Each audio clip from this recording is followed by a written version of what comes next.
നിങ്ങളുടെ ശരീരത്തിലെ സന്ധികളിലൊക്കെ തന്നെ സന്ധിഗതവാദത്തിൻ്റെ പല ലക്ഷണങ്ങൾ, അസഹ്യമായിട്ടുള്ള വേദന, തരിപ്പ്, കാലുമടക്കാനുള്ള ബുദ്ധിമുട്ടൊക്കെ ഉണ്ട്. അല്ലെങ്കിൽ കഫദോഷം കൂടിയിട്ടും ആമദോഷം അധികമായിട്ടും ഒക്കെ തന്നെ ശരീരത്തിൽ ആമവാദത്തിൻ്റെ ചില ലക്ഷണങ്ങൾ കാണിക്കുന്നുണ്ട്. നീർക്കെട്ടും വേദനയും അസഹ്യമായിട്ടുള്ള വേദന കാരണം ബുദ്ധിമുട്ടുന്നവരാണ് എന്നൊക്കെ ഉണ്ടെങ്കിൽ നിങ്ങൾക്കുള്ള വീഡിയോ ആണ് ഇന്നത്തേത്. കടുക് മണിയോളം എന്നൊക്കെ പറഞ്ഞ് നിസാരമാക്കി കളയുന്ന കടുക് തന്നെയാണ് ഇന്നത്തെ താരം. ഇതിൻ്റെ വലിപ്പത്തിലല്ല കാര്യം, ഇതിൻ്റെ ഗുണത്തിൽ വളരെയേറെ കേമനാണ്. തീക്ഷ്ണോക്ഷ്ണോ കഫവാതഗ്നേ രക്തപിത്താഗ്നി വർധന എന്നുള്ളത് പറയുന്നുണ്ട്. ഇത് വാതകഫദോഷങ്ങളെയൊക്കെ കുറയ്ക്കാൻ സഹായിക്കുന്നു എന്നുള്ളതിന് കൂടെ തന്നെ പിത്തദോഷത്തെ ചെറുതായിട്ടൊന്ന് കൂട്ടുന്നുണ്ട്.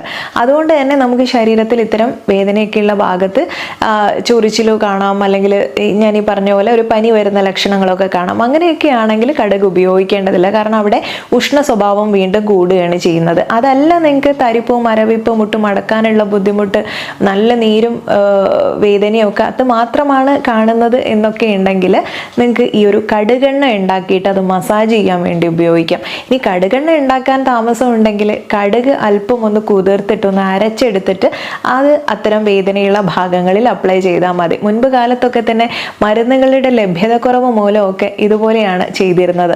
അപ്പോൾ അത് നല്ലൊരു വേദന സംഹാരിയായിട്ട്, നല്ലൊരു ആൻറ്റി ഇൻഫ്ലമേറ്ററി പ്രോപ്പർട്ടി ഉണ്ട്.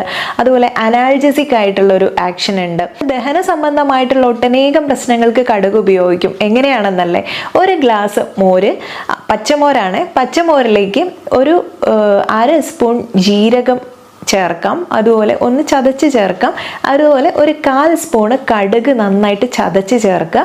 2 നുള്ള് കായപ്പൊടിയും അതുപോലെ അല്പം ഇന്ദുപ്പൂടെ ചേർത്തിട്ട് ഈ പച്ചമോര് തന്നെ ഈ മിക്സ് നമ്മൾ ഭക്ഷണം കഴിക്കുന്നതിന് കുറച്ച് മുൻപായിട്ട് തുടർച്ചയായിട്ട് കഴിക്കുന്നത് വളരെ നല്ലതാണ്. കഫക്കെട്ടുള്ള സമയത്തൊക്കെ ആണെങ്കിലും ചെറിയൊരളവിൽ ഒരു 5 തുള്ളിയൊക്കെ മതി. ആ ഭാഗങ്ങളിൽ ചെസ്റ്റിലൊക്കെ തന്നെ ഒന്ന് പുരട്ടി കൊടുക്കുന്നത് നല്ലതാണ്.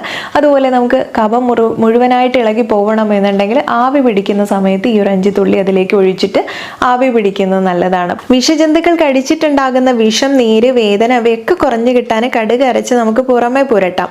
അതുപോലെ കഴുത്ത് വേദന, നടുവേദന, സന്ധിവാദം, മറ്റു വാതവ്യാധികളിലൊക്കെ കടുകെണ്ണ ബാഹ്യ ലേപമായിട്ട് ഉപയോഗിക്കാറുണ്ട്. കടുക് വറുത്ത് അതിൽ വെള്ളം ഒഴിച്ച് തിളപ്പിച്ച് കുടിച്ച് പിന്നെ വയറുവേദന, അതുപോലെ വയറു സ്തംഭനം ഇവയൊക്കെ മാറി കിട്ടാറുണ്ട്. അതുപോലെ വാതജന്യമായിട്ടുള്ള തലവേദനയ്ക്ക് നമുക്ക് കടുക് അരച്ച് നെറ്റിയിലിട്ടാൽ നല്ല കുറവ് കിട്ടും. ഇനി ഉള്ളംകാലിലും മൂക്കിൻ്റെ പാലത്തിലൊക്കെ കടുക് അരച്ച് പുരട്ടിയാൽ തലയ്ക്കുണ്ടാകുന്ന കനം അല്ലെ ഒരു ഭാരം തോന്നുന്നുണ്ടല്ലോ, അതൊക്കെ ക്ഷണനേരം കൊണ്ട് ശമിക്കും എന്നുള്ള അഷ്ടാംഗ ഹൃദയത്തിൽ പറയുന്നുണ്ട്. നല്ലൊരു വ്രണരോപണമാണ് കടുക്. അതുകൊണ്ട് തന്നെ അരച്ച് പുരട്ടുന്നതും നല്ലതാണ്.